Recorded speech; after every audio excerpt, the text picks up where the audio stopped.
고린도후서 6장입니다.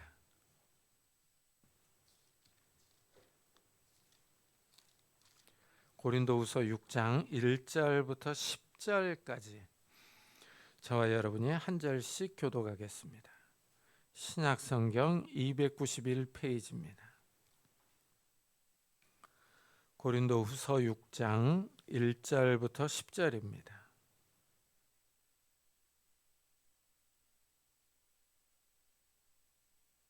고린도후서 6장 1절부터 10절까지 한 절씩 교독하겠습니다. 우리가 하나님과 함께 일하는 자로서 너희를 권하노니 하나님의 은혜를 헛되이 받지 말라.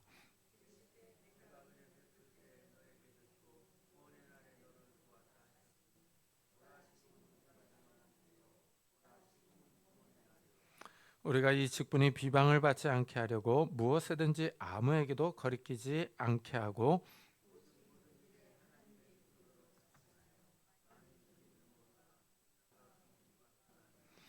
매맞음과 갇힘과 난동과 수고로움과 자지 못함과 먹지 못한 가운데서도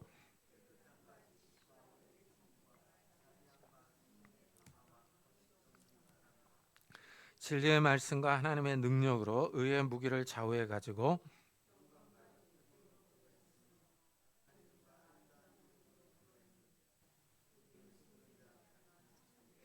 무명한 자 같으나 유명한 자여 죽은 자 같으나 보라 우리가 살아있고 징계를 받는 자 같으나 죽임을 당하지 아니하고 근심하는 자 같으나 항상 기뻐하고 가난한 자 같으나 많은 사람을 부유하게 하고 아무것도 없는 자 같으나 모든 것을 가진 자로다. 아멘. 바울은 자신을 화목의 직분을 맡은 자로 소개를 했습니다. 이 복음을 전하여 하나님과 사람들을 화목하게 하는 역할을 맡았습니다. 하나님과 사람 사이를 화목하게 하는 수단은 이 화목의 말씀입니다. 이래서 바울은 자신을 하나님의 동역자로 말합니다. 우리가 하나님과 함께 일하는 자로서 너희를 권하노니 하나님의 은혜를 헛되이 받지 말라. 바울은 하나님과 함께 일한다고 말합니다. 여기서 우리는 하나님이 일하시는 방법을 봅니다. 하나님은 AI 로봇을 사용하여 복음을 전하지 않습니다. 하나님이 선택한 복음 전도자를 통하여 말씀을 전합니다. 이 한 명의 사역자가 나오는 과정을 보면은 이 하나님의 일이 쉽지 않다는 사실을 알 수 있습니다. 예수님이 이 땅에 오셔서 12명의 제자들을 부르셨습니다. 예수님은 제자들과 3년 동안 같이 다니면서 가르쳤습니다. 예수님이 제자들과 같이 먹고 자고 하면서 전도여행을 다녔으니 합숙 훈련을 한 셈입니다. 예수님은 다니면서 모인 무리에게 하나님 나라의 복음을 전하셨습니다. 제자들도 같이 들었습니다. 이해할 수 없는 말씀이 나오면 예수님께 따로 물어봅니다. 예수님이 제자들에게 개인 과외를 해주었습니다. 이렇게 제자들은 3년 동안 예수님께 교육받았습니다. 이 지적인 교육을 받은 겁니다. 그 외에도 예수님은 친히 삶의 모범을 보여주셨습니다. 예수님은 오병이어 기적 때에는 검소하고 절약하는 모습을 보이셨습니다. 사람들이 먹고 남은 빵과 물고기를 버리지 않고 다 거두게 하셨습니다. 제자들은 또한 예수님이 어떻게 기도하는지를 옆에서 지켜보았습니다. 예수님은 한적한 새벽에 일어나서 기도하러 가셨습니다. 또한 밤새도록 기도하기도 하셨습니다. 예수님은 기도 생활에 아주 적극적이셨습니다. 이래서 현대의 신학생들도 이 대학교를 졸업한 후에 신학대학원에서 3년 동안 신학을 훈련합니다. 성경 언어인 히브리어와 헬라어를 배우고 고대 이스라엘 사회 문화와 풍습과 역사를 배웁니다. 교회 역사가 어떻게 흘러왔는지, 설교를 어떻게 준비해야 하는지를 배웁니다. 근데 사실 이 3년을 공부해도 이 신학생들에게 이 3년이라는 세월이 좀 짧기도 합니다. 이 바울이 화목의 말씀을 전합니다. 하나님이 말씀을 통하여 은혜 주시기 때문입니다. 이래서 바울은 고린도 교회 성도들에게 은혜를 헛되이 받지 말라 하고 말합니다. 이 하나님이 주시는 은혜가 있습니다. 이 은혜를 받으면은 사람이 변합니다. 하나님 나라를 보고 영원한 생명을 갈구합니다. 진리의 말씀을 추구하는 마음이 강해집니다. 바울은 성도들에게 하나님의 은혜를 헛되이 받지 말라고 합니다. 이 하나님의 은혜를 일단 귀하게 여겨야 합니다. 사모해야 합니다. 이 하나님의 은혜와 복을 소중하게 여기는 사람을 하나님이 기뻐하십니다. 이런 예를 이삭의 쌍둥이 아들 에서와 야곱에게서 볼 수 있습니다. 에서는 하나님의 복을 우습게 여겼어요. 장자가 아버지를 통하여 하나님의 약속을 받는데 이 복을 귀하게 여기지 않습니다. 하루는 에서가 사냥을 나갔다가 돌아옵니다. 배가 너무 고픕니다. 이때 야곱이 팥죽을 쓰고 있었습니다. 형 에서가 팥죽을 달라고 하자 야곱이 장자의 명분을 팔라고 합니다. 에서는 배가 고파서 장자의 명분을 팥죽 한 그릇에 팔아버립니다. 야곱이 아주 교활하죠. 형이 배가 고플 때를 맞춰서 팥죽을 쓰고 있었습니다. 그러나 더 큰 문제는 에서가 장자의 명분을 귀하게 여기지 않았다는 사실입니다. 윤리적으로 보면 야곱이 더 나쁩니다. 형 에서가 배가 고플 때를 맞춰서 이런 일을 벌였습니다. 그러나 신앙적으로 보면은 야곱은 하나님의 복을 사모하는 데 반하여 에서는 우습게 여깁니다. 에서의 잘못된 점이 여기 있습니다. 에서는 하나님의 은혜와 복, 하나님의 약속을 귀하게 여기지 않았습니다. 후에 에서가 울면서 아버지 이삭에게 복을 달라고 요청합니다. 그러나 이삭은 에서에게 복을 주지 않습니다. 에서는 기회를 놓쳤습니다. 하나님의 약속의 말씀을 무시했기 때문입니다.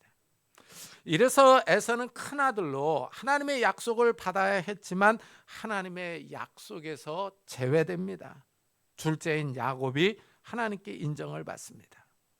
이것을 보면은 은혜를 헛되이 받지 않는 거예요. 이것은 하나님의 은혜와 복을 귀하게 여겨야 합니다. 하나님을 갈망해야 돼요. 하나님의 영광을 사모해야 합니다.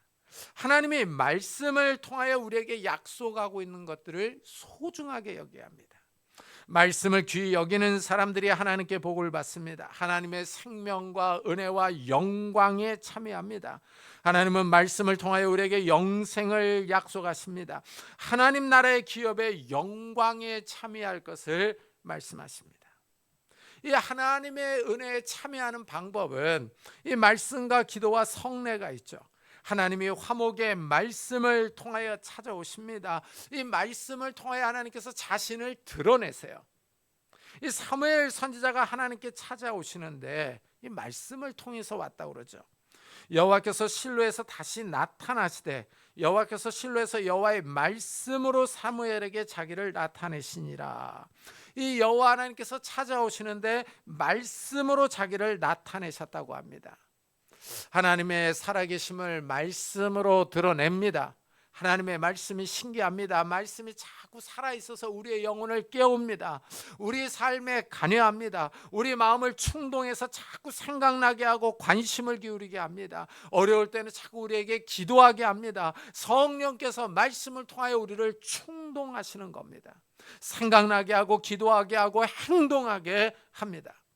이 하나님의 말씀을 자꾸 들으면은 이 생각이 변합니다. 말씀이 우리 영혼에 영향을 미치는 겁니다. 생각이 긍정적으로 변하고 마음에 힘이 생깁니다. 부정적인 생각을 버리고 하나님을 바라봅니다. 하나님이 도와주시면 능력을 주신다는 사실을 기억나게 합니다. 하나님으로부터 지혜와 능력과 생명이 온다는 사실을 믿게 합니다. 참 이 말씀이 신기합니다. 그런데 이제 문제가 뭡니까? 이 타락하고 오염된 이 마음, 이 속성을 갖고 있는 사람들이 이 하나님의 말씀을 읽기 힘들어한다는 사실입니다. 참 그래서 우리가 은혜가 있느냐 없느냐 하는 것을 단순하게 알아볼 수 있어요. 말씀을 가까이 하느냐 가까이 하지 않느냐 이걸 보면 압니다. 참 신기하죠. 그렇게 예수를 오래 믿고 목사고 장로가 돼도 참 은혜가 없을 때는 성경 한 장 읽는 게 그렇게 힘듭니다. 참 이상합니다. 마음이 다쳐요. 마음이 다쳐서 참 하나님의 말씀을 멀리합니다. 근데 은혜가 있을 때는 어떻습니까? 마태복음을 읽어보면 참 어서 빨리 요한복음을 읽고 싶습니다. 요한복음을 읽으면 빨리 로마서를 읽고 싶어요. 참 신기하죠? 이 하나님의 말씀이 중독성이 있어서 우리의 영혼을 자꾸 건드리는 거예요. 우리의 영혼에 찾아오시며 하나님께서 우리의 영혼을 자꾸 깨우는 겁니다. 충동하는 거죠. 근데 말씀을 읽기가 힘듭니다. 은혜가 떨어지면. 제가 이래서 참 우리 교회에서는 이제 성경 읽기 프로그램을 진행하고 있어요. 이 코로나 시대 때부터 진행을 했죠. 이 프로그램을 잘 따라가면은 1년에 구약 1번, 신약을 2번 읽을 수 있습니다.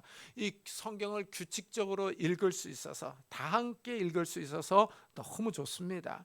저도 이 성경 읽기 프로그램을 하면서 은혜를 많이 받고 있습니다. 하나님의 말씀이 제 영혼에 역사한다는 것을 많이 경험합니다. 바울은 하나님의 은혜를 헛되이 받지 말라 하고 권면한 후에 우리가 살아가는 이 시대, 종말의 시대를 이렇게 정의합니다. 내가 은혜 베풀 때 너에게 듣고 구원의 날에 너를 도왔다 하십니다. 하나님이 은혜 베풀 때가 있다고 하십니다. 이 말은 하나님이 받아들일 만한 시간, 환영의 시간, 하나님이 우리를 듣는 시간의 때를 말하는 겁니다. 하나님이 우리를 들으신다고 말을 하고 있어요. 하나님이 우리를 환영하시며 받아들이실 때입니다. 이 말에 주목해야 합니다. 현 시대는 하나님이 우리를 환영하는 시대입니다.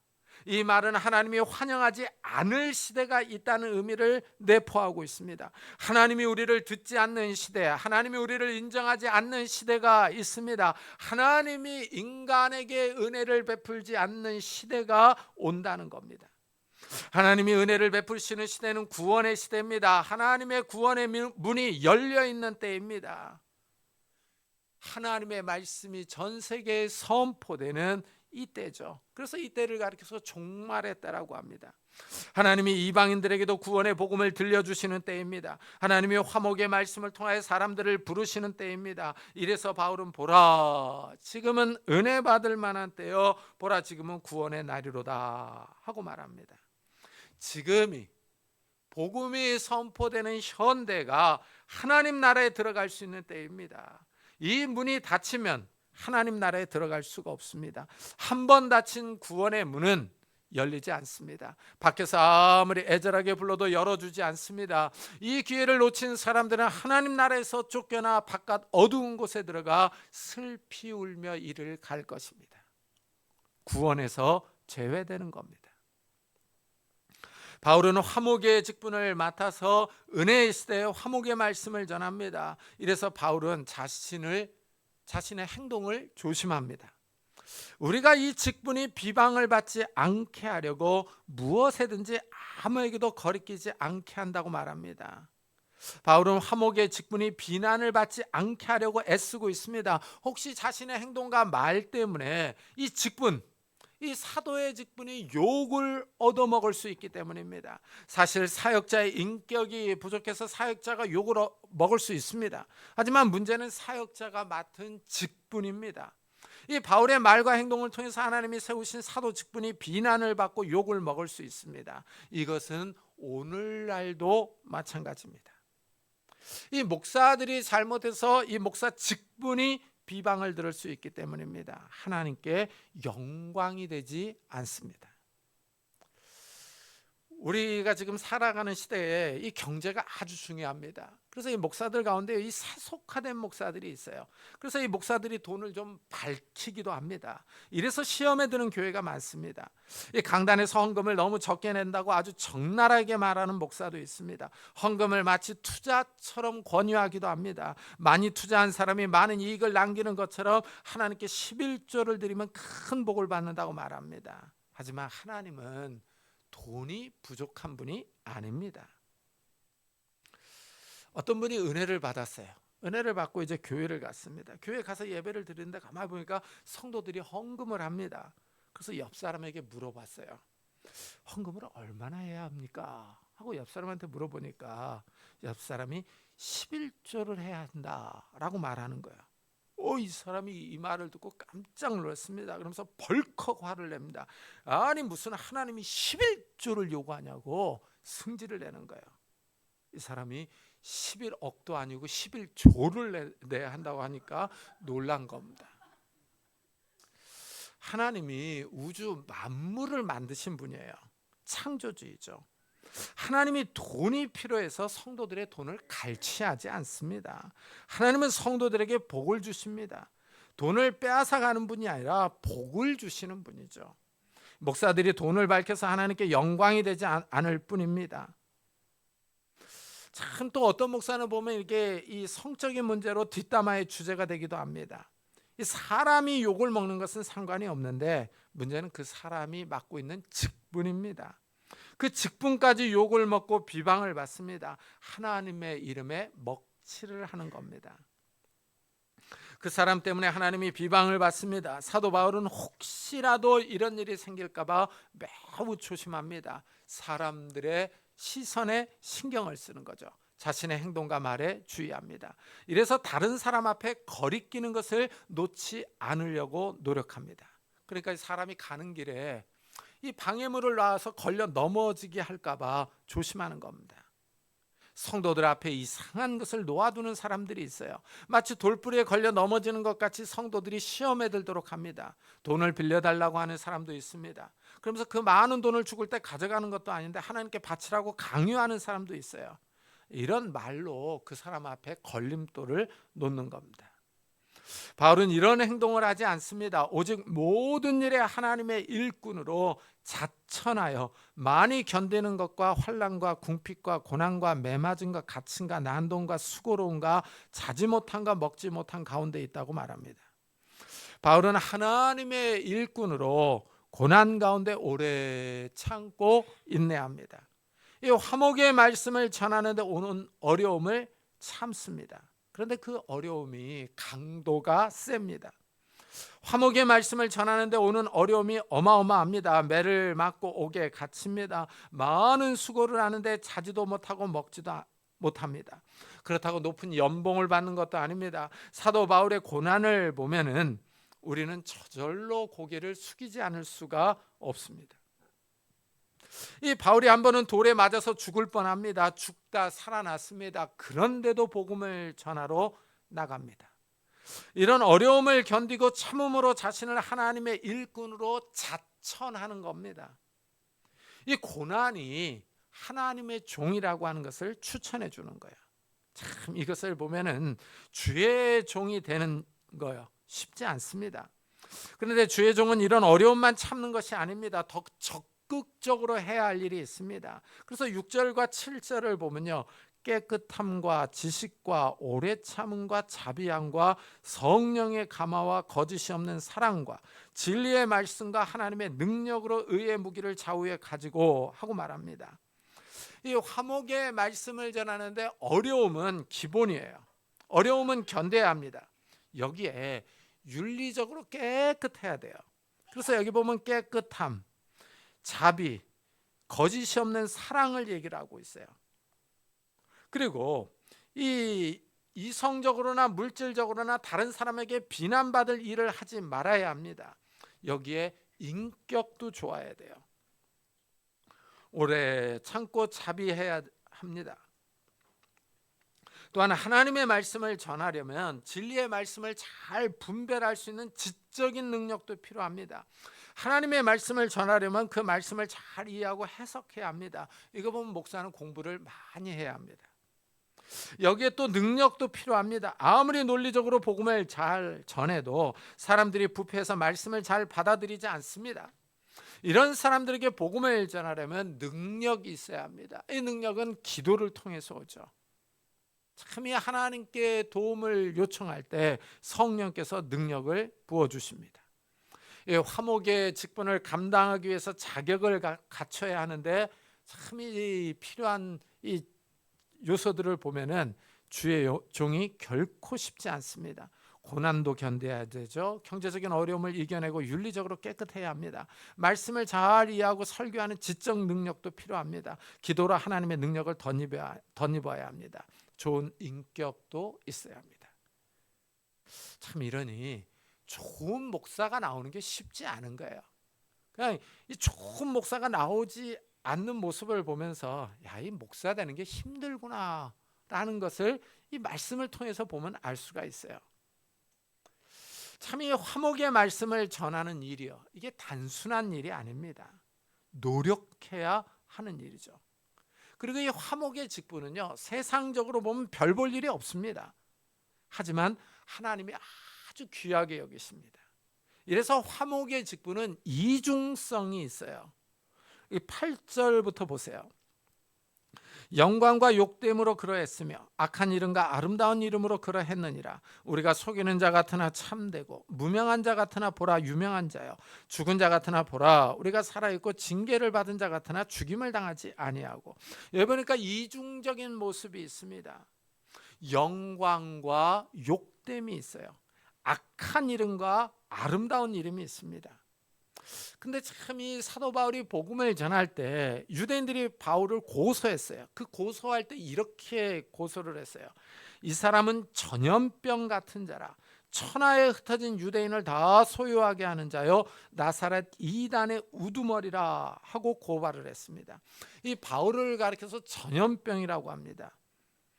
이단의 우두머리라고 고발했어요. 악한 이름이죠.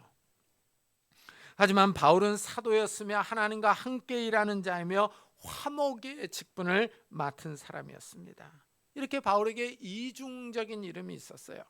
세상 사람들이 볼 때 전염병과 같은 사람이지만 하나님이 보실 때는 화목의 직분을 맡은 자였습니다.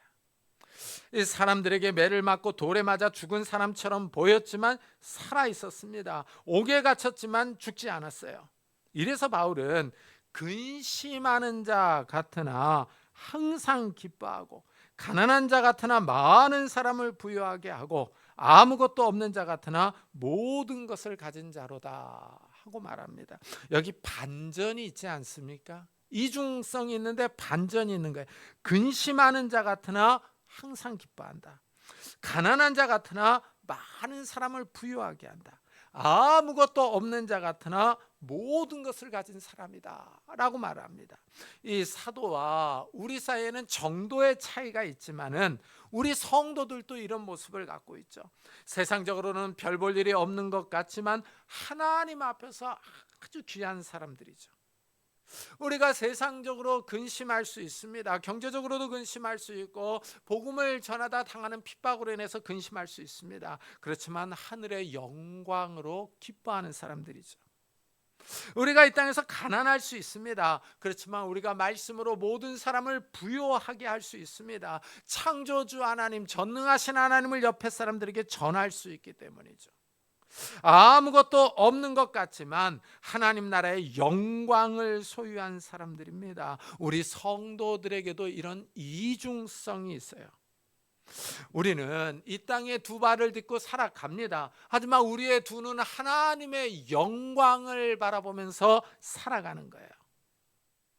우리가 이 땅에서 살아가면서 근심이 생기기도 하지만 우리에게는 영원한 기쁨이 있는 줄을 믿습니다. 우리가 가난한 것 같고 아무것도 없는 것 같지만은 많은 사람을 부유하게 하며 모든 것을 가진 사람이라는 것을 기억하면서 정말 흔들리지 않는 믿음을 가지고 나아갈 수 있는 그런 성도님들이 되시기를 예수 그리스도의 이름으로 축복합니다. 기도하겠습니다. 우리 한번 들은 말씀을 생각하면서 정말 우리가 아무것도 없는 사람들 같으나 모든 것을 가진 사람이라는 것을 기억하면서, 우리가 근심하는 자 같으나 기뻐하는 자라는 것을 기억하면서 우리를 정말 하나님의 자녀로, 하나님의 백성으로 부르신 하나님께 감사하면서 우리 주위 사람들에게 이 복음을 증거할 수 있는 그런 자들이 되게 해달라고, 우리도 화목의 일꾼들이 되게 해달라고 같이 기도하고 예배 마치도록 하겠습니다. 하나님 아버지 감사합니다.